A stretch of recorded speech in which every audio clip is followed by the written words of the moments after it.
ॐ सर्वमङ्गलमङ्गल्ये शिवे सर्वार्थसाधिके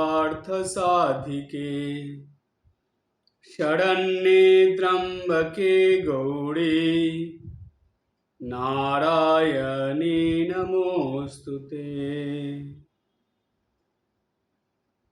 জগজ্জননী আদ্যাশক্তি মহামায়ার চরণে আভূমি লুণ্ঠিত প্রণাম জানাই।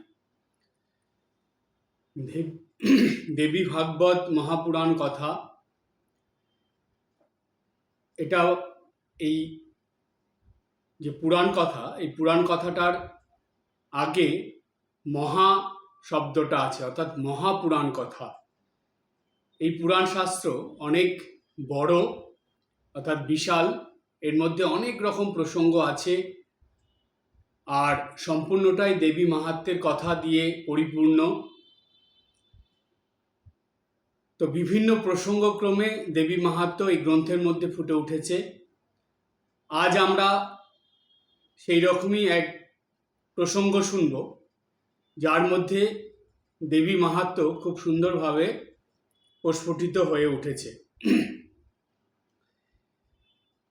প্রসঙ্গের মধ্যে যাই। পুরাণ কথা মানে হলো সহজ সরলভাবে গল্পের মধ্যে দিয়ে এই জগতের যে জননী তার সন্তানদের বা তার ভক্তদের মধ্যে সেই জননীর কথা বা বলা যায় ঈশ্বরের কথা, ভগবানের কথা সহজভাবে প্রচারের জন্য এই পুরাণ গ্রন্থ। যেহেতু বেদ উপনিষদ খুবই কঠিন, তাই সর্বস্তরের মানুষের জন্য বেদ উপনিষদ নয়। সবাই বা সব রকমের মানুষ বেদ উপনিষদ পড়ে বুঝতে তো পারবেও না, এমনকি শুনেও বুঝতে পারবে না। তাহলে উপায়, তখন সেই সত্যযুগের মুনি ঋষিরা, তারা দেখুন কত দূরদর্শী ছিলেন। তারা জানতেন যে পরে পরে সময় এমন আসবে, যুগের এমন পরিবর্তন হবে যে যেই সময় মানুষের মধ্যে এই জ্ঞানের প্রবৃত্তি, শেখার ইচ্ছা, উচ্চ চিন্তা, শুদ্ধ পবিত্রতা এগুলো অনেক কমে যাবে। তখন মানুষ ধর্মের থেকে অনেক দূরে সরে যেতে থাকবে। যেহেতু কঠিন ধর্মটা সে বুঝতে পারবে না, সেই জন্য ধর্মজীবন যাপন করবে না বা ধর্মের প্রতি সে কোনো ইন্টারেস্ট পাবে না, অর্থাৎ তার কোনো আগ্রহই জন্মাবে না। তো সেইটা চিন্তা করে বা সেই কথা ভেবে ব্যাসদেব থেকে শুরু করে সেই সময়কার মুনি ঋষিরা এত সুন্দরভাবে সব ধর্মগ্রন্থগুলো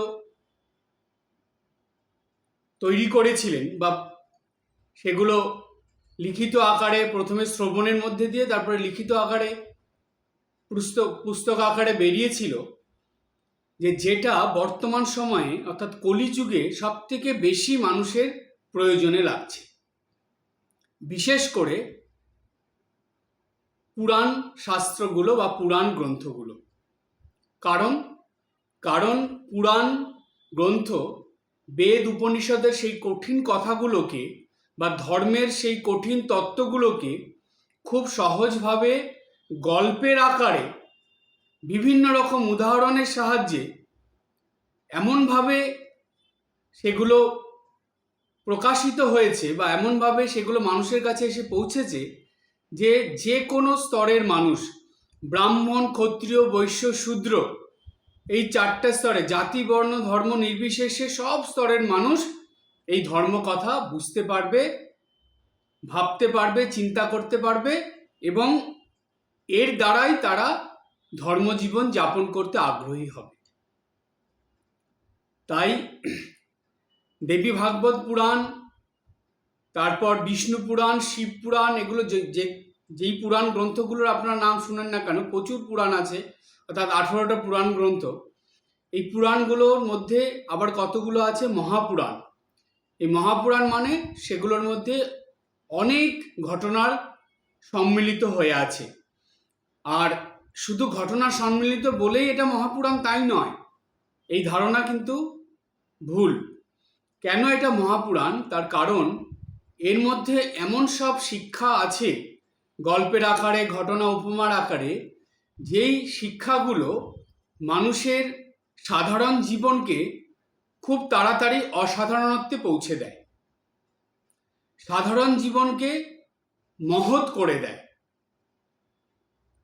অর্থাৎ ক্ষুদ্র জীবন বা ক্ষুদ্র জীবনের গণ্ডির মধ্যে মানুষ চলতে থাকে, যখনই পুরাণ গ্রন্থের আলো মানুষের জীবনে আসে তখন মানুষ ওই ক্ষুদ্র জীবনের গণ্ডি ছেড়ে মহতে চলে যায়, অর্থাৎ বৃহতে চলে যায়। বৃহৎ হলো মহৎ, অর্থাৎ তার মধ্যে দুটো জিনিস চলে আসে, ক্ষুদ্র থেকে বৃহতে যাচ্ছে আর সাধারণের থেকে অসাধারণে যাচ্ছে। তাই বৃহৎ আর অসাধারণ মিলে হয় মহৎ। এই কথাটা সবসময় মনে রাখবেন। এমনি যে কোনো মানুষকে বা যে কোনো বিষয়কে আমরা মহৎ বলতে পারবো না। তখনই কোনো মানুষকে বা কোনো বিষয়কে মহৎ বলা যাবে যখন তার মধ্যে দুটো জিনিস বা দুটো বিষয় থাকবে। সেটা হলো, প্রথম, ক্ষুদ্র থেকে সেটা বৃহতে যাবে এবং সাধারণের থেকে অসাধারণে উত্তীর্ণ হবে। এই বৃহৎ আর অসাধারণ মিলে যখন দেখা যাবে যে না, এই দুটো নিয়েই সেই জীবনযাপন চলছে, তখনই সেই জীবনকে আমরা মহৎ জীবন বলতে পারবো। আর এই দুটো শিক্ষা যেই গ্রন্থের থেকে আমরা পাবো, সেই গ্রন্থটাকে আমরা মহৎ বা মহান বলবো বা মহা বলবো। সেজন্যই দেবী ভাগবত হলো মহাপুরাণ। অর্থাৎ এই দেবী ভাগবতের যে শিক্ষা, তার থেকে মানুষ ক্ষুদ্র গণ্ডি ছাড়িয়ে বৃহতে পৌঁছায় এবং সাধারণের থেকে অসাধারণে পৌঁছে যায়। সেই রকম শিক্ষামূলক একটা প্রসঙ্গ, ঘটনা গল্পের আকারে দেবী ভাগবতে যেটা বলা হয়েছে সেটা সহজভাবে আপনাদের সামনে তুলে ধরছি। এটার শিক্ষাটা সবার শেষে বলবো, সেটাও খুব মন দিয়ে আপনারা শুনবেন। নৈমিষারণ্য বলে একটা অরণ্য ছিল, যেই অরণ্যটা মুনি ঋষি দ্বারা সব সময় পরিপূর্ণ থাকত। মুনি ঋষিরা ওই অরণ্যে সাধন ভজন করতেন, ছোট্ট কুঠিয়া করে গাছের তলায় থাকতেন, সেই অরণ্যের ফলমূল খেতেন এবং সেই অরণ্যে থাকার সময় তারা যেসব মুনি ঋষিদের মধ্যে কিছু ছিল মহর্ষি, এইসব মহর্ষি তারা যখন আসতেন তাদের কাছে বসে শিক্ষা গ্রহণ করতেন।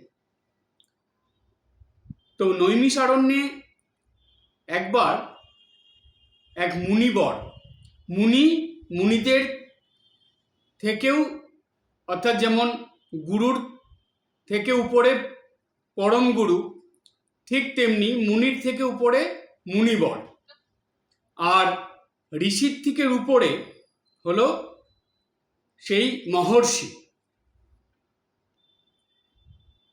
নৈমিষারণ্যে এরকম একজন মুনিবর এসেছিলেন, যার নাম ছিল যমদগ্নি। যমদগ্নি তিনি যখন নৈমিষারণ্যে আসলেন, এসে দেখছেন যে একজন মহর্ষি, তার নাম ছিল লোমশ। সেই লোমশ মহর্ষিকে অনেক মুনি ঋষিরা ঘিরে ধরেছেন, ধরে তার কাছ থেকে দেবীর মাহাত্ম্যের কথা শুনছেন। অর্থাৎ আদি শক্তি, পরাশক্তি যে দেবী, সেই দেবীর মাহাত্ম্য শুনছেন। সেই সময় যমদগ্নি যে মুনিবর, তিনি আসলেন, এসে সেইখানে আসন গ্রহণ করলেন, করে তখন বলছেন, ওই সময় কি হতো, এই যে লোমশ মহর্ষি তিনি যে প্রসঙ্গ করছিলেন, সেই প্রসঙ্গ শেষের পরে মুনি ঋষিরা যে যার প্রশ্ন থাকলে সেটা জিজ্ঞাসা করত সেই লোমশ মহর্ষিকে। তো তখন এটা প্রসঙ্গ যখন শেষ হয়েছে, সেই সময় মুনিবর যমদগ্নি কি করলেন, একটা প্রশ্ন করলেন। প্রশ্নটা রাখলেন এই রকম যে তিনি বলছেন যে এই সৃষ্টিতে বা এই জগৎ সংসারে এই যে মনুষ্যগণ রয়েছে, সব মানুষের পক্ষে তো আর শাস্ত্রের বিধান মেনে একদম সঠিকভাবে সাধনা আরাধনা হোম যজ্ঞ করা সম্ভব নয়। কেননা সত্যযুগে বা ত্রেতা যুগে এইসব সময়ে যে ধর্মের নিয়ম ছিল সেগুলো খুব কঠিনভাবে পালন করতে হতো।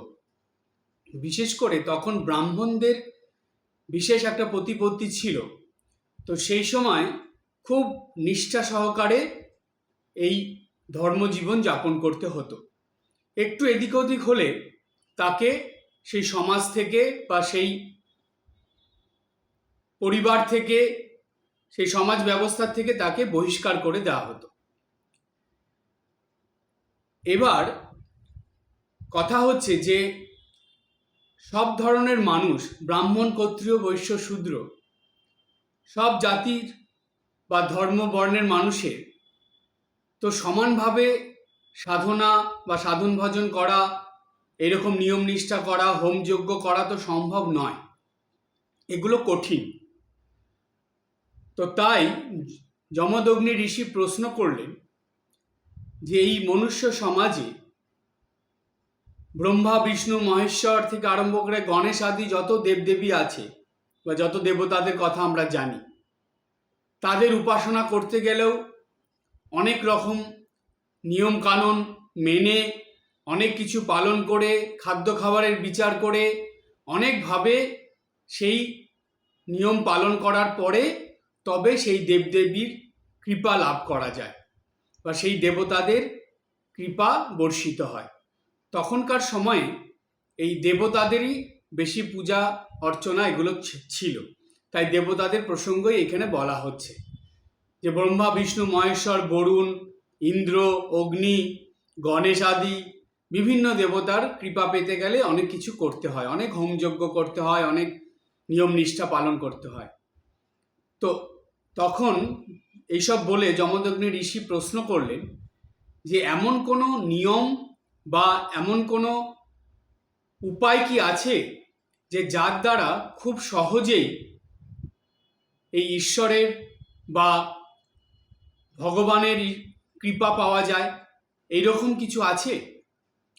আর এমন কি কেউ আছে যে অতি অল্পতে সন্তুষ্ট হয়ে তার শিষ্যদের, ভক্তদের বা যে কোনো মানুষকে সে কৃপা করেন বা তার মনের ইচ্ছা পূরণ করে দেন? এই কথা শুনে মহর্ষি লোমশ তখন বলছেন যে হ্যাঁ, অবশ্যই আছে। বলছি তিনি কে? বলছেন তিনি হলেন আদ্যাশক্তি, সেই দেবী যিনি মহামায়া পরাশক্তি, সেই দেবী। এই আদ্যাশক্তি দেবী বা দেবী ভগবতী তিনি অল্পতেই তার সন্তানদের উপর বা ভক্তদের উপর সন্তুষ্ট হন এবং তিনি অল্পতেই তাকে কৃপা করেন, আশীর্বাদ করেন এবং তার মনোবাঞ্ছা পূর্ণ করেন। তখন যমদগ্নি ঋষি বলছেন যে না, এটা কিভাবে বিশ্বাস করব, তার কোনো প্রমাণ আছে? তখন মহর্ষি লোমশ বললেন হ্যাঁ আছে, একটা ঘটনা আছে যেটার দ্বারা এই কথার সত্যতা প্রমাণিত হয় যে দেবী ভগবতী অল্পতেই সন্তুষ্ট হয়ে যে কোনো সন্তানকে বা যে কোনো ভক্তকে কৃপা করেন। কি সেই প্রসঙ্গ? সেই প্রসঙ্গের মধ্যে আমরা যাই।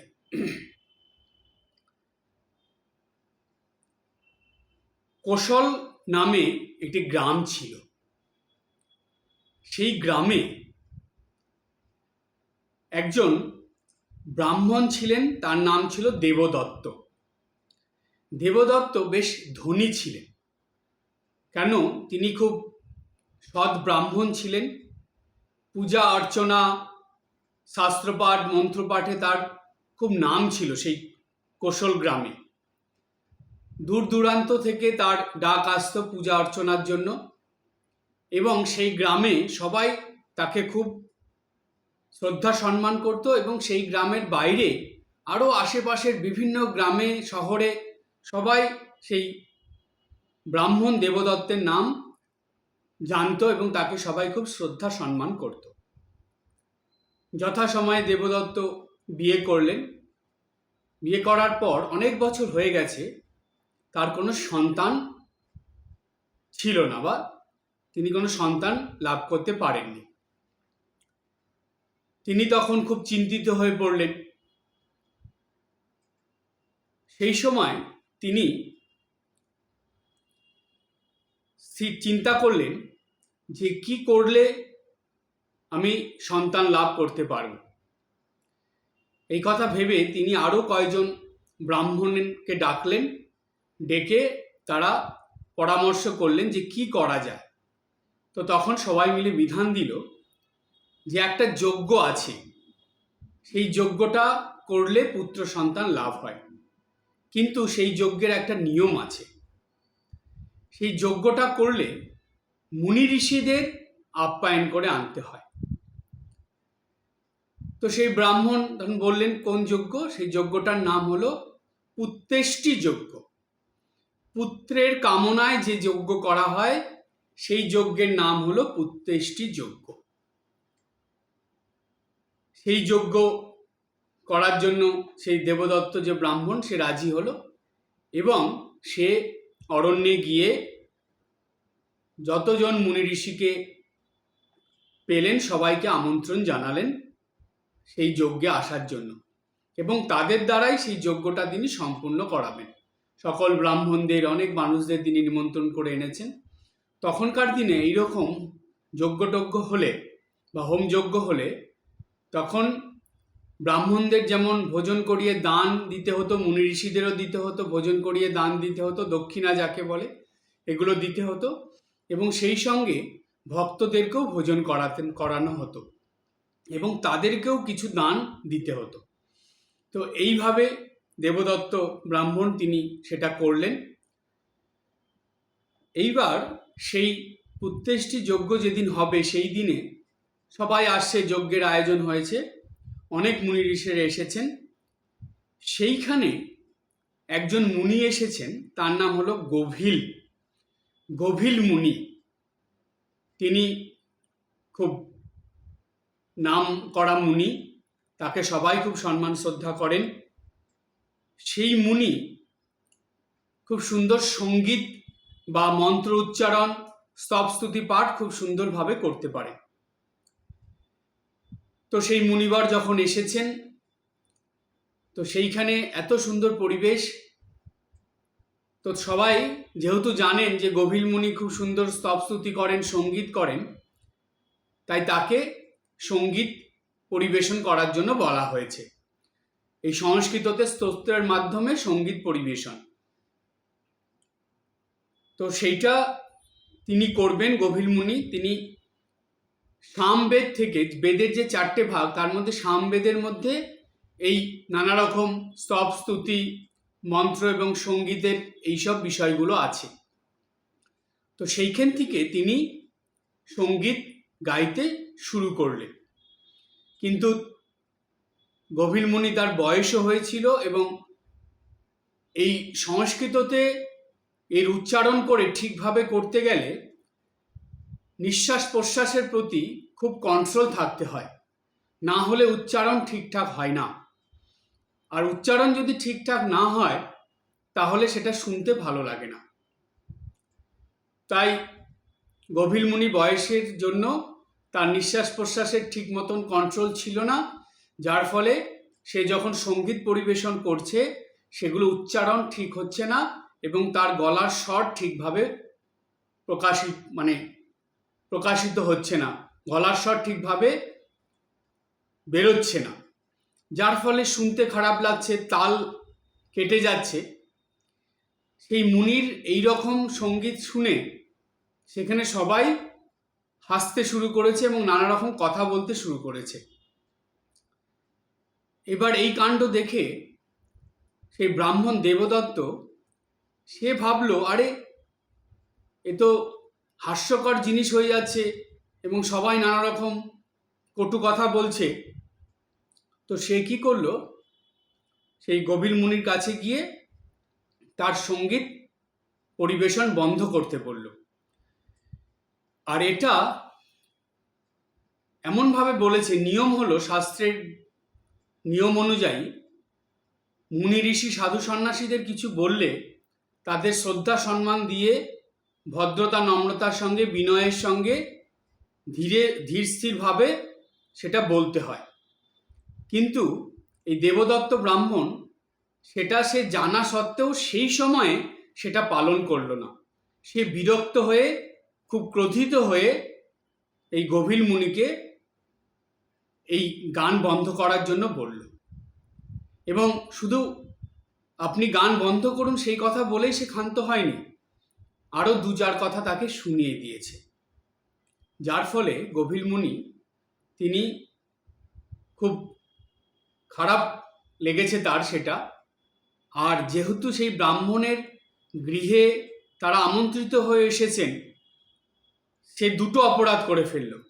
একটা হলো মুনিকে অপমান করলো, এবং দ্বিতীয় আমন্ত্রিত হয়ে এসে বা আমন্ত্রণ করে এনে তাকে অপমান করা, এটা চরম অপরাধ।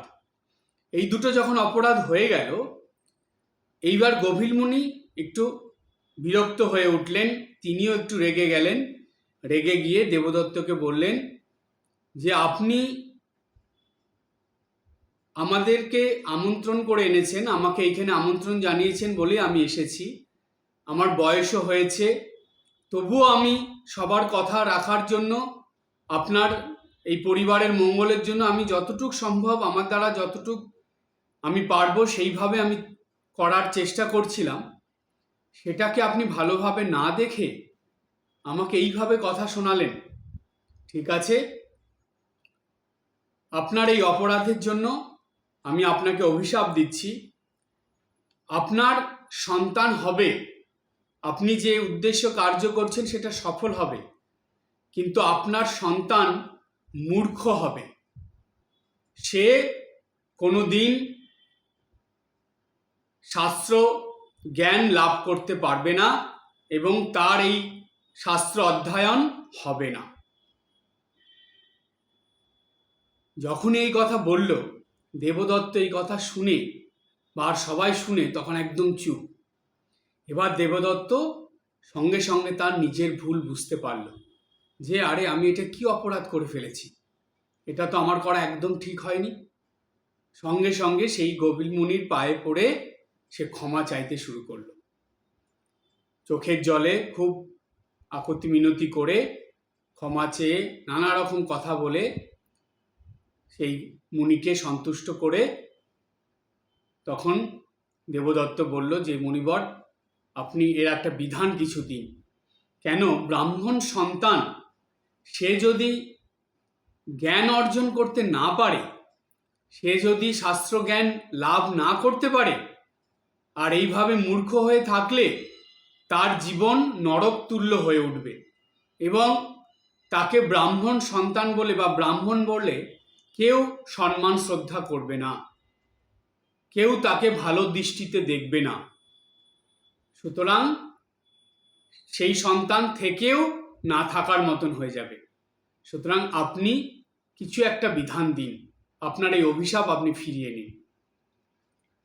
তখন সেই গভীর মুনি তিনি তার ক্ষমা প্রার্থনায়, দেবদত্তের ক্ষমা প্রার্থনায় সন্তুষ্ট হয়ে বললেন, ঠিক আছে, তোমার সন্তান হবে, সেই সন্তান মূর্খ হবে, কিন্তু একটা সময়ের পর সে নিজের চেষ্টা দ্বারাই আবার পণ্ডিত হয়ে উঠবে।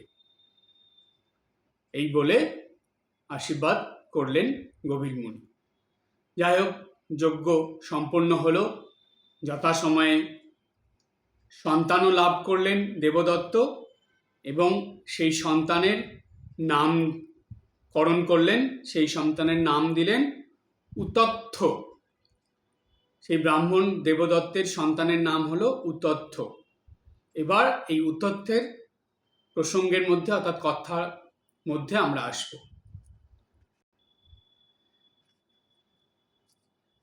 দেবদত্তের পুত্র যার নাম উতথ্য, ও যখন 8 বছর বয়স হলো উতথ্যের, তারপরেই তাকে গুরুগৃহে পাঠানো হলো শাস্ত্র অধ্যয়নের জন্য। তখনকার দিনের নিয়ম এটাই ছিল যে 8 বছর বয়স হলেই তারপর গুরুগৃহে পাঠানো হতো। সেইখানে থেকেই, গুরুগৃহে থেকেই সে বিদ্যা অর্জন করবে, অর্থাৎ শাস্ত্র পাঠ করবে, গুরুগৃহে তার শিক্ষা। সেইভাবে উতথ্য যাওয়ার পরে সেখানে কিছুদিন পর গুরুগৃহের থেকে তাকে ফিরিয়ে দেওয়া হলো। কারণ কি? কারণ সে কোনো কিছুই বুঝতে পারছে না এবং উচ্চারণ করতে পারছে না। ওই যে সাধুর বা মুনি, যে গভীর মুনি ছিল, তার কথা ফলে এটা হয়েছে যে উতথ্য না কিছু উচ্চারণ করতে পারছে, না শাস্ত্রের কথা, শাস্ত্র বাক্য কিছু বলতে পারছে এবং বুঝতে পারছে, কিছুই পারছে না। অনেক চেষ্টা করেও হলো না। তখন তাকে 2 বছর চেষ্টা করা হলো। তার যখন বয়স 10 বছর হয়ে গেল, তারপরে তাকে ফিরিয়ে দেওয়া হলো। তো বাড়িতে আসার পর তার মা বাবা, অর্থাৎ দেবদত্ত এবং দেবদত্তের পত্নী, তারা দুজন নিজেদের মধ্যে সবসময় এই বিলাপ করত যে আমাদের কি হবে এই সন্তানকে নিয়ে, নানা রকম। একদিন কথায় কথায় দেবদত্ত এবং তার পত্নী দুজনে বলছেন যে এমন সন্তান যে নাকি কোনো জ্ঞানই অর্জন করতে পারলো না, কোনো শাস্ত্রের কোনো কিছুই জানলো না, পূজা অর্চনাও শিখলো না, এই সন্তানকে নিয়ে আমরা কি করব? ভগবান কেন এরকম সন্তান দিলেন? এর থেকে কানা খোড়া দিলেও তো হতো, এইরকম মূর্খ সন্তান কেন দিলেন? ও না থাকলেই ভালো হতো। এইরকম কথা দেবদত্ত যখন তার পত্নীর সঙ্গে আলোচনা করছিল, দুজনে মিলে যখন এরকম কথা বলছিলেন নিজেদের মধ্যে, সেই কথা উতথ্য শুনে নিয়েছিল। শুনে ওর মনে খুব কষ্ট হলো, আঘাত লাগলো। ও তখন চিন্তা করলো যে তাই তো, তাহলে আমি এখানে কেন আছি? আমার মা বাবা তো আমাকে সেইভাবে ভালোবাসে না, তারাও তো আমাকে মূর্খই ভাবে। তো আমি ব্রাহ্মণের সন্তান হয়ে এইভাবে মূর্খ হয়ে থাকার থেকে বরং আমি এই বাড়ির থেকে চলে গেলেই ভালো, না হলে আমার জন্য আমার বাবার বদনাম হবে। এইসব কথা চিন্তা করে উতথ্য ভোরবেলা ঘুম থেকে উঠে, কাউকে কিছু না জানিয়ে, অর্থাৎ মা বাবাকে কিছু না বলে, গ্রামের তখন সবাই ঘুমিয়ে আছে, সেই সময়টা একদম জাস্ট আলো ফুটেছে অন্ধকার দূর হয়ে, সেই সময় উতথ্য সেই গ্রাম, তার বাড়িঘর সব পরিত্যাগ করে চলে গেল। গিয়ে হাঁটতে হাঁটতে এক অরণ্যে বা বনের মধ্যে গেল।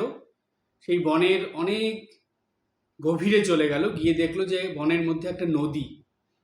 সেই নদীর ধারে খুব সুন্দর স্থান। সেই স্থানে গাছের নিচে সে বসলো এবং চিন্তা করলো যে আমি এখানেই থাকি, এই নদী আছে, তার ধারে এখানে একটা ছোট্ট কুঠিয়া করে থাকবো এবং এই বনের মধ্যে যে ফল মূল পাওয়া যাবে সেগুলোই আমি ভোজন হিসাবে গ্রহণ করব। তো সেইভাবেই উতথ্য সেখানে থেকে গেল, ছোট্ট একটা কুঠিয়া করে নিল, সে সেখানেই থাকতো এবং সে সেই বনের ফলমূল খেয়েই জীবনযাপন করত। এই উতথ্যর মধ্যে একটা বিরাট গুণ ছিল। সেই গুণটা কি? সেটা হলো উতথ্য যেদিন থেকে কথা বলতে শিখেছে, সে জ্ঞান অর্জন করতে পারেনি, শাস্ত্র পড়তে পারেনি, বিদ্বান হয়নি, সেগুলো পরের কথা, কিন্তু সে তো কথা বলতে পারতো, সে তো কথা জানতো এবং অন্য সকল কিছুই পারত, শুধু শাস্ত্র জ্ঞান তার ছিল না। সে মন্ত্র উচ্চারণ করা, বেদ পাঠ করা এগুলো পারতো না, উপনিষদ পাঠ করা, সেগুলো উচ্চারণও করতে পারতো না, এমনকি বুঝতেও পারতো না, কিন্তু অন্য কথাবার্তা তো বলতে পারতো। তো উতত্ত যেদিন থেকে কথা বলা শিখেছিল, একদম ছোটোর থেকে, তারপর থেকে ও কখনো কোনো দিন কোনো সময়ের জন্য মিথ্যা কথা বলেনি। তো উতত্ত 12 বছর বয়সে, অর্থাৎ গুরুগৃহ থেকে ফিরে এসে আরও কিছুদিন গৃহে ছিল। তার যখন বয়স 12 বছর হয়েছিল, সেই সময় সে বাড়িতে তার পরিবার মানে মা বাবাকে ত্যাগ করে বনে চলে এসেছিল। তো আমরা এটা বলতে পারি যে 12 বছর, জন্মের থেকে 12 বছর সে কখনো কোনো মিথ্যা কথা বলেনি। এমনকি বনে এসেও সে যখন বাস করত, সেই বনে আশেপাশের গ্রাম থেকে অনেক মানুষরাই আসতো। কেন? সেই নদীতে স্নান করার জন্য, নদীর জল নিয়ে যাওয়ার জন্য। তো তারা সেই উতত্তকে দেখতো। তারা ভাবলো যে বা এখানে একজন কোনো সাধু মানুষ এসেছে, যে এইখানে কুঠিয়ার মধ্যে থাকে, সাধন ভজন করে। তারা সবাই তাকে খুব শ্রদ্ধা সম্মান করতে শুরু করলো। তারা আসতো, এসে তার সঙ্গে কথা বলতো, এবং তারা কিছু ফল বা কিছু তাদের যে খাবার দাবার, সেগুলো কিছু এনে সেই উতত্তকে দিয়ে যেত। কিন্তু উতত্ত কখনো কারো কাছে কিছু চাইতো না, যে নিজের থেকে যা দিত সেটাও গ্রহণ করে নিত। কিন্তু তার ওই সত্যতা, অর্থাৎ সর্বদা সত্য কথা বলা, এটা কিন্তু সে সবসময় ধরে রেখেছিল। তার এই গুণটা সর্বত্র প্রচার হয়ে গেল, কেননা অনেক মানুষজন আসতে শুরু করলো, সবাই এটা একে একে জানতে পেরে গেল। তো তার এই সত্য বচনের জন্য, তার নাম তো কেউ জানে না, উতত্ত তার নাম, তার পরিচয় কাউকে কিচ্ছু বলেনি, সে কোথার থেকে এসছে কিচ্ছু বলেনি। তো সুতরাং সব মানুষেরা যারা যারা সেইখানে আসতো, তারা সবাই উতত্তের নিজের থেকেই তারা নাম দিয়ে দিল, যেহেতু ইনি সর্বদা সত্যি কথা বলেন, তাই ইনার নাম হলো সত্য মুনি। সত্য মুনি নাম দিল। এবার তারা এই মুনির মতন, কারণ বেশিরভাগ সময় চুপচাপ থাকো, মৌন থাকতো, সেই জন্য সত্য মুনি নাম দিল। সেই নাম নিয়ে সেইখানে উতত্ত আছে। সে ধীরে ধীরে, যেহেতু গুরুগৃহে ছিল, অনেক কিছু সে শুনেছে, তার এই সাধনা উপাসনা কিভাবে করতে হয় সেগুলোও জেনেছে। তো সেইখানে সে এই দেবীর কথা শুনেছিল। তার যে গুরুগৃহে শিক্ষা নিতে গিয়েছিল, সেখানে দেবী মাহাত্ম্যের কথা শুনেছিল। তো সে কি করত, যখন বাড়িঘর ছেড়ে চলে আসলো, এসে ক্রমাগত সে দেবীর স্মরণ মনন করত, মনে মনে দেবীর স্মরণ মনন করত, এবং প্রার্থনা প্রণাম করা সব কিছু করত। আর সেই দেবীর নামেই তার জীবনের, অর্থাৎ প্রত্যেকটা দিন শুরু হতো দেবীর নামেই শেষ হতো। এবং সেই দেবীর স্মরণ মনন নিয়ে, দেবী অর্থাৎ এখানে কোনো পার্টিকুলার নাম নয়, এখানে সেই আদ্যাশক্তি দেবী ভগবতী, সেই দেবীর কথাই সে স্মরণ মনন করত, এবং সেভাবেই তার দিন অতিবাহিত হতো। এইভাবে করতে করতে তার ওই রকম জীবনযাপন দেখে এবং সর্বদা সত্যবাক্য বলাতে, আশেপাশের সেই অরণ্যের আশেপাশে যত গ্রাম ছিল, সেই গ্রামের মানুষরা এই সত্য মুনির কাছে, অর্থাৎ যার নাম উতত্ত, তার কাছে আসতে শুরু করলো। এসে তার কাছে চুপচাপ এসে বসে থাকতো। তারা কিছু জিজ্ঞেস করলো, তখন উতত্ত তার সেই কথার উত্তর দিত, এইভাবে বলতো। কিন্তু শাস্ত্র কথা বা বেদ উপনিষদের কথা এগুলো বলতে পারতো না, এমনি সাধারণভাবে যা যা বলার সেসব কথা বলতো। এরকম করতে করতে একদিন একটা ঘটনা ঘটল। সেটা হলো, সেই বনে অনেক বন্য প্রাণীরা বাস করত। তো একদিন উতত্থ তার কুঠিরের সামনে চুপ করে বসে মায়ের চিন্তা করছে, মায়ের ধ্যান করছে। সেই সময় হঠাৎ করে দেখলো একটা গোংরানি শব্দ। দেখলো যে একটা শূকর, বন শূকর, তার এই কুঠিয়ার সামনে এসে পড়েছে, মানে পড়ে আছে, তার গায়ে একটা তীর বিদ্ধ হয়ে আছে এবং সে যন্ত্রণায় গোংরাচ্ছে, ছটফট করছে। উতত্ত সেটা দেখলো, দেখে বুঝতে পারলো যে পিছনে কোনো শিকারী আছে, যে একে শিকার করার জন্য তীর মেরেছে, কিন্তু সে বুনো শূকরটা সেখান থেকে পালিয়ে এসেছে। তো উতত্ত বুঝতে পারলো যে শিকারীটা এখনই এখানে এসে পৌঁছবে এবং এই শূকরটাকে নিয়ে চলে যাবে। তো শূকরটার ওই মরণ যন্ত্রণা দেখে, ছটফটানি দেখে, গোংরানো শুনে উতত্তর মনে খুব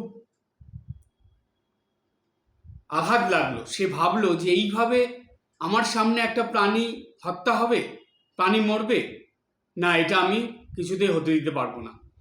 ও কি করলো, সঙ্গে সঙ্গেই সেই শূকরটাকে নিয়ে তার কুঠিরের পিছনে নিয়ে চলে গেল। নিয়ে গিয়ে সেইখানে তার সেই তীরটাকে বের করে সেইখানে তার সেবা শুশ্রূষা করে সেই শূকরটাকে সেখানে রেখে দিল কুঠিয়ার পিছনে। তো সেই অবস্থায় রেখে সে কুঠিয়ার সামনে এসে রয়েছে, কারণ সে বুঝতে পেরেছে যে শিকারিটা আসবে। ঠিক কিছুক্ষণ পরে সেই শিকারিটা সেখানে এসে পৌঁছে সে তখন বলছে যে শিকারিটা জানতো যে এখানে একজন থাকেন যার নাম সত্যমুনি। তো শিকারিটা এসে সেই মুনিকে দেখে প্রণাম করলো, করে বলছে যে হে মুনিবর, এরকম একটা শূকর যাকে আমি শিকার করেছি সে এই দিকে এসেছে, সে কি আপনার এইখানে কুঠিয়ার সামনে এসেছিল বা এখানে আছে? যদি থাকে আপনি আমাকে সেটা দিয়ে দিন। তো সত্যমুনি ও কিছুই বলছে না, চুপ করে আছে। এইদিকে শিকারী ও কিন্তু এই শূকরটা যে রয়েছে কুঠিয়ার পিছনে, ও তো গোংরাচ্ছে, তার তো যন্ত্রণা হচ্ছে, সেই শব্দ কিন্তু শুনতে পাচ্ছে। ও বুঝতে পারছে যে এইখানেই শূকরটা আছে, কিন্তু মুনির কাছ থেকে তো ছিনিয়ে নিয়ে যেতে পারছে না। ও জানে এখানে যদি কিছু করি তাহলে গ্রামবাসী এসে আমাকেই শেষ করে দেবে। সেই জন্য ও বলছে মুনিকে যে আপনি আমাকে সেটা দিয়ে দিন। কিন্তু মুনি কিছুই বলছে না, সেই সত্যমুনি চুপচাপ রয়েছে। তো তখন এই শিকারী নানা রকম বুদ্ধি প্রয়োগ করতে শুরু করলো। বলল যে দেখুন, আমি একজন ব্যাধ, আমার শিকার করাই আমার ধর্ম। এই শূকরটাকে নিয়ে গেলে সেটাকে, তার মাংস বিক্রি করে আমি যেটা পাবো সেটা দিয়ে আমার সংসারের ভরণ পোষণ হবে, এই নানা রকম বলছে। এদিকে উত্থত বা যেই সত্যমুনি ও এগুলো শুনে দোদ্বিধার মধ্যে পড়ে গেল। ও চিন্তা করলো সত্যি তো তাই, এ তো শিকারী, এর ধর্মই শিকার করা, শিকার করে যা পাবে সেইটা নিয়ে গিয়েই ও নিজের জীবন ধারণের সঙ্গে সঙ্গে তার পরিবারের আরও যারা আছে তাদের জীবন ধারণ করতে সাহায্য করবে। তো এই শূকরটা যদি ও না নিয়ে যায় তাহলে তো আজকে ওকে কষ্ট পেতে হবে, না খেয়ে থাকতে হবে। আর এইদিকে শূকরটাও তার জীবন বাঁচানোর জন্য বা তাকে যাতে আমি রক্ষা করি সেজন্য সে এইখানে এসে পড়েছে। সত্যমুনি ভাবছে এটা মায়ের ইচ্ছাতেই হয়েছে, যে তাকে রক্ষা করব, এটাই মায়ের ইচ্ছা, সেজন্যই হয়তো শূকরটা এখানে এসেছে। এবার শূকরটাকে দিয়ে দিলে সে অন্যায় কাজ করে ফেললো, যে জেনে শুনে একটা প্রাণীকে সে মৃত্যুর হাতে দিল। আবার এই ব্যাধ বা শিকারী যে তাকেই তার শিকার না দিলে এতেও তার অপরাধ হবে, কেননা তার পরিবারের যে সন্ততিরা আছে, তার পত্নী আছে, তারা সবাই অভুক্ত থাকবে, আজকে হয়তো তাদের খাওয়ারই জুটবে না। কি করবে, দোধিধায় পড়ে গেল, খুব চিন্তা করছে যে আমি করব কি, এটা ধর্ম সংকটের অবস্থা। তখন সে মনে মনে একভাবে দেবী মায়ের কাছে প্রার্থনা করতে শুরু করলো। প্রার্থনা করতে করতে সে তখন ভাবছে যে কি করব আমি। মায়ের কাছে বলছে, মা তুমি আমাকে কিছু বুদ্ধি দাও বা সাহায্য করো, তুমি কিছু উপায় বের করে দাও যাতে এই দুটোই মানে এই যে অবস্থা এখান থেকে আমি উদ্ধার পেতে পারি। তো সেই সময় ব্যাদ কি করলো, যখন দেখলো যে সত্যমুনি চুপ করে চোখ বুজে বসে আছে, আসলে চোখ বুজে সে মায়ের কাছে প্রার্থনা করছিল, তো সেই সময় সেই ব্যাদ ধীরে ধীরে সেই কুঠিয়ার পিছনে দিকে যাওয়া শুরু করেছে সেই শূকরটাকে নেওয়ার জন্য। এবার সেই সত্যমুনি কি করেছে, চোখ খুলে দেখছে যে ব্যাদ ওখানে যাচ্ছে, তখন তার মুখ দিয়ে ওই উচ্চারণ শব্দ বেরিয়েছে। বেরোনোর পরে এবার এমনভাবে, সে তো চোখ বুজে প্রার্থনা করছিল ধ্যানের মতন, এবার এমনভাবে সেই ওই উচ্চারণ করেছে যেটা শুনতে ওম ওম উচ্চারিত হয়েছে, এইরকম ধ্বনিত হয়েছে। এইরকম শব্দ যখন তার মুখ দিয়ে বেরিয়েছে, ধ্বনিত হয়েছে, ওম উচ্চারণ হয়েছে, সেই উচ্চারণে ফলে সেই দেবী খুব প্রসন্ন হয়েছেন। বাগদেবী হলেন সরস্বতী, অর্থাৎ সেই আদ্যা শক্তিরই রূপ। তিনি খুব প্রসন্ন হয়েছেন যে তার এই সন্তানের মুখ দিয়ে ওম উচ্চারণ হয়েছে। আর এই রকম উচ্চারণ শুনে সেই ব্যাধ আর না গিয়ে ভয়ে আবার চলে এসছে ফিরে। তো তখন সেই সত্যমুনি বলছেন যে ওই রকম ওম ওম উচ্চারণ করছিলেন বারবার করে। তো যখন ব্যাধ ফিরে এসছেন তখন ব্যাধকে বলছেন যে না, তুমি একে নিয়ে যেতে পারবে না, তুমি এখান থেকে চলে যাও, গিয়ে তুমি তোমার যে ধর্ম তুমি পালন করো, তোমার শিকার করাই তোমার ধর্ম, তুমি গিয়ে আবার শিকার করো, অন্য জায়গায় শিকারে চলে যাও। কিন্তু যেহেতু আমার এখানে এই প্রাণীটা এসে গেছে, আমার শরণাপন্ন হয়েছে, সুতরাং একে আমি নিয়ে যেতে দেব না, তুমি একে নিয়ে যেতে পারবে না। আর তোমার যেটা ধর্ম তুমি সেই ধর্ম পালন করো। তুমি যদি একে নিয়ে যাও তাহলে তোমার ধর্ম তুমি এখন আর পালন করবে না, এটা নিয়েই তুমি চলে যাবে। সুতরাং এটা না নিলে তুমি তোমার ধর্ম পথে আবার চলবে, অর্থাৎ শিকার করা তোমার ধর্ম, আবার তুমি শিকার করতে শুরু করবে। সুতরাং তুমি যাও, আবার শিকার করতে শুরু করো, কিন্তু একে ছেড়ে দাও। তো সত্যমুনির এই কথা শুনে তখন সেই শিকারী বা সেই ব্যাধ সেখান থেকে চলে গেল। এবার সেবা শুশ্রূষা করে সেই শূকরটা সুস্থ হয়ে উঠল, সেখান থেকে শূকরটা আবার চলে গেল, সুস্থ হয়ে ফিরে গেল, তার জীবন বেঁচে গেল। তো এই সত্যমুনির যে এই বনে থেকে যে সাধনা, সেটা পূর্ণ হলো। কিভাবে পূর্ণ হলো? এই যে পরিস্থিতিতে, এটা দেবী মাই এই লীলাটা রচনা করেছিলেন যে তার মুখ দিয়ে একটা বীজ মন্ত্র উচ্চারণ করাবেন বলে। এই ওমটা হলো বীজ মন্ত্র বা প্রণব মন্ত্র। এই সৃষ্টির প্রথম মন্ত্র হলো ওম, এটাই ধ্বনিত হতে থাকে সারা বিশ্ব ব্রহ্মাণ্ডের সর্বদা। এই ওমই হলো ব্রহ্মের, মানে যেটাকে বলা হয় শব্দ ব্রহ্ম। সেই শব্দ যখন এই উতথ্যর মুখ দিয়ে উচ্চারিত হলো, বা সে যখন এটা উচ্চারণ করে ফেললেন, তখন বাগদেবীর এমন কৃপা হলো, এরপর থেকেই সে এই শাস্ত্রের সব কিছু উচ্চারণ করতে পারছিল। তখন তার শাস্ত্রজ্ঞান হয়ে গেল, বেদ উপনিষদ সব সে পাঠ করতে পারত না, শুধু সে সেগুলো না দেখে অনর্গল বলতে পারত। মায়ের কৃপা তার উপর এইভাবে বর্ষিত হলো, আর এই ঘটনার দ্বারা মা সেটা করিয়ে নিলেন। এরপরে সেই খবর চারিদিকে ছড়িয়ে পড়ল, ব্রাহ্মণ দেবদত্ত সেই কথা শুনল, শুনে তার বাবা আর কি, উত্ততের বাবা, তারপরে সে সেই বনে এসে সন্তানকে আবার তার গৃহে ফিরিয়ে নিয়ে গেল। এই যে ঘটনাটা, এই ঘটনার শিক্ষার মধ্যে এবার আমরা আসি। শিক্ষাটা হলো যে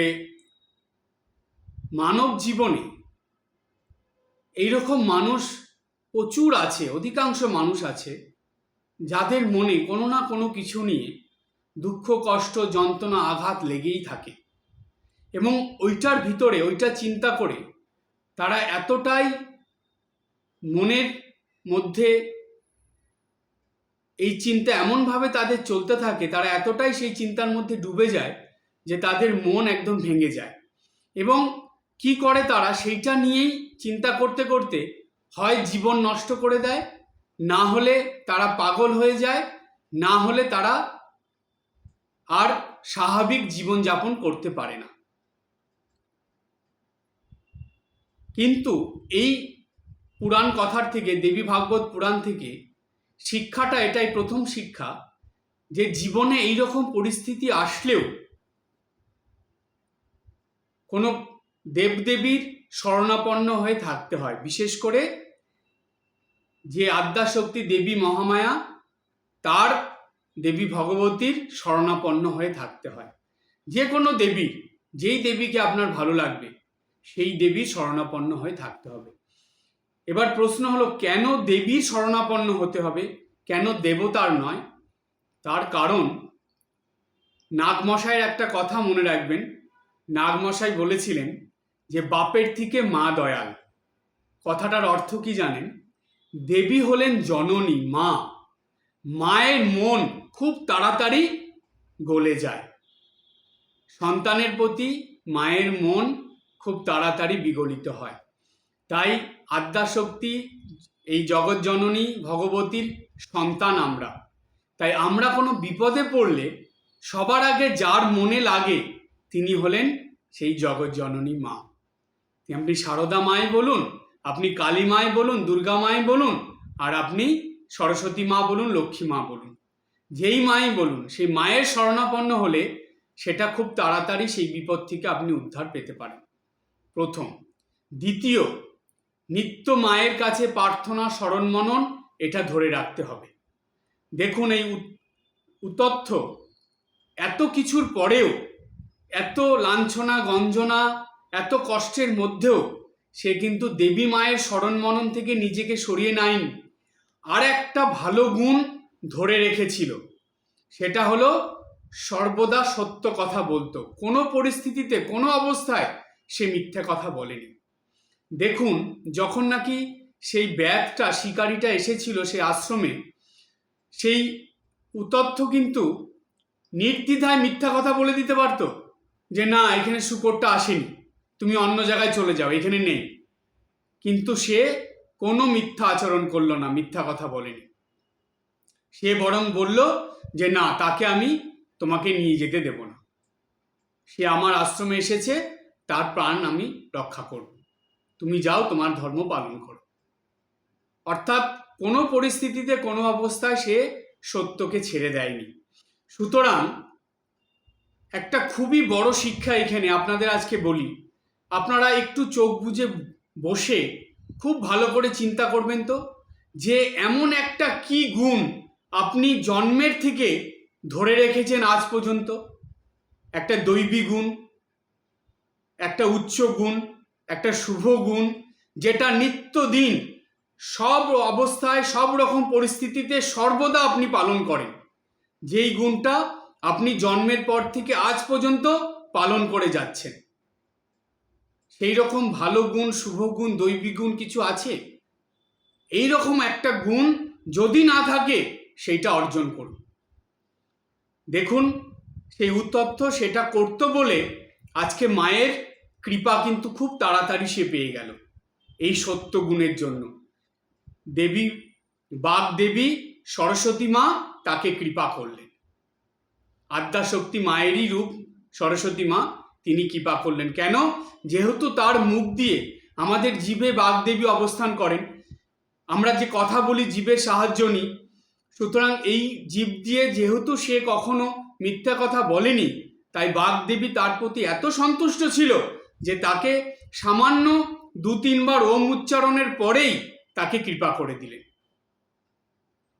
এইরকম একটা গুণ আমাদের জীবনে অর্জন করতে হবে, যেই গুণের দ্বারা দেবতা বা দেবী তারা আমাদের প্রতি প্রসন্ন হয়ে আমাদের যে কোনো বিপদে তারা সাহায্য করবে। কিছু তো থাকতে হবে, কৃপা এমনি পাওয়া যায় না, তার জন্য কিছু অর্জন করতে হয়। প্রভু মহারাজ স্বামী বীরেশ্বরানন্দজি বারবার বলতেন, কৃপা কথার অর্থ কি জানো? কৃপা কথার অর্থ হলো কিছু করে পাওয়া। কিছু করো, না হলে কি করে কৃপা পাবে? সর্বদা পরনিন্দা পরচর্চা করব, অপরের দোষ দেখব, কে কি করলো না করলো সেটা দেখব, অপরের মনে আঘাত দিয়ে কথা বলবো, হিংসা বিদ্বেষ করব, কারো ভালো সহ্য করতে পারবো না, কারো ভালো দেখতে পারবো না, আর ভগবানকে বলতে থাকবো আমায় কৃপা করো, মাকে বলতে থাকবো কৃপা করো, অতই সুবিধা? এটা তো সৃষ্টির নিয়মে নেই। 1000 বার বললেও কৃপা পাওয়া যাবে না। কৃপা পাওয়ার জন্য নিজেকে তৈরি করতে হবে, কিছু ভালো গুণ তো রাখতে হবে, এটাই তো অর্জন করতে হবে, সেটাই কৃপা। সুতরাং জানবেন, কোনো একটা ভালো গুণ, বেশি বলছি না, শাস্ত্র বাক্য হিসাবে, শাস্ত্রের কথা হিসাবে বেশি দরকার নেই। দৈবী গুণের কথা 26টা বলা আছে গীতাতে, 26টা দরকার নেই, 25টা বাদ দিয়ে দিন। একটা দৈবী গুণ, সেটাই যদি আপনি নিত্যদিন যে কোনো পরিস্থিতিতে, যে কোনো অবস্থায় সর্বদা পালন করতে থাকেন, সেই একটা দৈবী গুণের দ্বারাই আপনি দেবতার বা দেবীদের কৃপা অবশ্যই পাবেন, একদম অবধারিত, এটা কোনো ভুল নেই এতে। সেই সত্যতাই প্রমাণ হলো উত্তথ্যের জীবনে। সেই সত্য কথা বলার দ্বারা দেবী সরস্বতী মায়ের, অর্থাৎ দেবী জগৎজননী মায়ের আর একটা রূপ সরস্বতীর, সে কৃপা পেয়ে গেল। তার জীবনে যা দুঃখ কষ্ট ছিল সেগুলো সব পূরণ হয়ে গেল, সেগুলো আনন্দে পরিণত হয়ে গেল।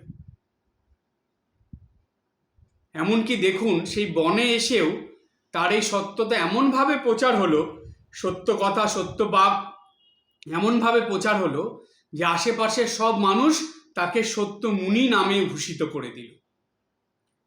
একটা দৈবী গুণের দ্বারা কেমনভাবে তার জীবন পরিবর্তন হয়ে গেল। জানবেন, একটা বনের মধ্যে যদি একটা ফুল ভালোভাবে ফোটে, তাহলে তার গন্ধে চারিদিকে মৌমাছিরা, প্রজাপতিরা, যারা যারা আছে, মাছ, সবাই জানতে পারে যে সেইখানে একটা খুব সুন্দর ফুল ফুটেছে, তারা সবাই সেখানে ছুটে আসে। সুতরাং একটা দৈবী গুণ মানুষের মনের ভিতরে যদি ফুটে ওঠে, তার দ্বারাই সেই মানুষটা সাধারণ থেকে অসাধারণ হয়ে যায়, সে ক্ষুদ্র থেকে বৃহৎ হয়ে যায়। এটা খুব বড় শিক্ষা, 2 নম্বর। আর 3 নম্বর শিক্ষা কি? 3 নম্বর শিক্ষা হলো যে স্মরণ মনন চিন্তা, অর্থাৎ যেটাকে বলে নিদিধ্যাসন, সেটা কখনো ছাড়বেন না। নিত্যদিন বেশিরভাগ মানুষ জাগতিক প্রচুর বিষয় নিয়ে স্মরণ মনন নিদিধ্যাসন করতে থাকে, কিন্তু আধ্যাত্মিক বিষয় নিয়ে স্মরণ মনন নিদিধ্যাসন খুব কম করে। তারা করে না বললে চলে। কেন করে না জানেন? কারণ এতে তারা কোনো ইন্টারেস্ট পায় না। এদিকে জাগতিক বিষয় নিয়ে যে করছে তাতেও কোনো মাথা মুন্ডু নেই, অযথা চিন্তা করে যায়, দুশ্চিন্তায় ভরে যায়, রাত্রে ঘুমাতে পারে না, ঠিকভাবে খাওয়া দাওয়া করতে পারে না, ঘুম ভালো হয় না দেখে গ্যাস অম্বল হতে থাকে সমানে, গাদা গাদা ওষুধ খেতে থাকে, তবুও এই জাগতিক উল্টোপাল্টা চিন্তা, বিষয় চিন্তা থেকে তারা নিজেদেরকে সরাবে না। এগুলোকে সরিয়ে তারা যদি মায়ের চিন্তা করে, দেবীদের চিন্তা করে, ভগবতীর চিন্তা করে, সারদা মায়ের চিন্তা করে, তাহলে কিন্তু তাদের এইসব সমস্যাগুলো দূর হয়ে যায়। কারণ যে মায়ের শরণাগত হয়ে থাকবে তার জীবনে আলোকিত হয়ে উঠবেই উঠবে, তার জীবনের সমস্যা ধীরে ধীরে ধীরে ধীরে মিটে যাবেই যাবে। সুতরাং এই সম্পূর্ণরূপে দেবী মায়ের শরণাগত হয়ে জীবনযাপন করার যে শিক্ষা, সেটা আমরা আজকের এই ঘটনার থেকে পেলাম। যেই ঘটনাটা মহর্ষি লোমশ নৈমিষারণ্যে বসে মুনিবর যমদগ্নির প্রশ্নের উত্তরে দৃষ্টান্ত হিসাবে বলেছিলেন এবং সকল মুনিরা শুনেছিলেন, যেটা সমগ্র মানব জাতির জন্য একটা বড় শিক্ষা, যে সব থেকে সহজে প্রসন্ন হন জগৎজননী দেবী। সেই দেবী ভগবতী হতে পারেন, দেবী দুর্গা, কালী, সরস্বতী, লক্ষ্মী, জগদ্ধাত্রী হতে পারেন, এমনকি সেই দেবী শারদেশ্বরী দেবীও হতে পারেন, অর্থাৎ সারদা দেবীও হতে পারেন। সুতরাং এই দেবী চিন্তায় মানুষের মধ্যে জাতপাত, ধর্ম, বর্ণ নির্বিশেষে মা তার সন্তানকে কৃপা করেন, কারণ জগন্মাতার কাছে সব সন্তান সমান, তার কাছে কোনো ভেদাভেদ নেই। এই প্রমাণই কিন্তু আমরা শ্রীমা সারদা দেবীর জীবন থেকে পেয়েছি। এতদিন আমরা শাস্ত্রের বাক্যে, শাস্ত্রের কথায়, পুরাণ কথায় এগুলো আমরা পড়ে গেছি, ঘটনাগুলো জেনে গেছি, কিন্তু প্রত্যক্ষ এই কলিযুগে মানুষ দেখল। সেই একই দেবী এসে এটা দেখিয়ে দিয়ে গেলেন যে শাস্ত্র বাক্য মিথ্যে নয়, পুরাণ কথা মিথ্যে নয়, সেগুলো প্রত্যেকটা বর্ণে বর্ণে সত্যি। সুতরাং খুব সহজেই যিনি প্রসন্ন হন তিনি হলেন দেবী ভগবতী, যিনি দেবী ভগবত পুরাণের আদ্যাশক্তি দেবী, জগৎজননী দেবী, সেই একই দেবী হলেন শ্রীমা সারদা দেবী। তাই জানবেন যে আমাদের মা সন্তানের প্রতি বা তার ভক্তদের প্রতি অল্পতেই প্রসন্ন হয়ে যান, কিন্তু মায়ের প্রসন্নতা লাভের পরেও মায়ের কৃপা পেতে হলে নিজেকে সেইভাবে তৈরি করতে হবে। একটা ভালো গুণ সর্বদা রাখতে হবে, অপরের প্রতি ক্ষমাশীল হতে হবে, সেবা, দয়া এগুলো থাকতে হবে, পরোপকার করতে হবে, অপরের বিপদে তাকে রক্ষা করার জন্য সেইভাবে চেষ্টা করতে হবে, এমনকি সর্বোপরি সর্বদা সত্যতে থাকতে হবে। সত্য কথা, সত্য জীবন, সত্যভাবে জীবনযাপন, সত্য পালন, এইটা করে চলতে হবে। তা না হলে মায়ের কৃপা লাভ করা সম্ভব হবে না। যেই শিক্ষা আমরা এই উত্তথর কাছ থেকে পেয়েছি বা এই প্রসঙ্গের গল্পের দ্বারা পেয়েছি। সুতরাং জানবেন, অল্পতেই মা সন্তুষ্ট হন, কিন্তু মায়ের সন্তুষ্টির জন্য আমাদেরও কিছু করতে হবে, অর্থাৎ মায়ের কৃপা পাওয়ার জন্য কৃপার যোগ্য হয়ে উঠতে হবে। আজকে এই পর্যন্ত। সবাই ভালো থাকবেন, হাসি খুশি আনন্দে থাকবেন। ওম শান্তি শান্তি শান্তি। হরি ওম তৎসৎ। শ্রীরামকৃষ্ণার্পণমস্তু।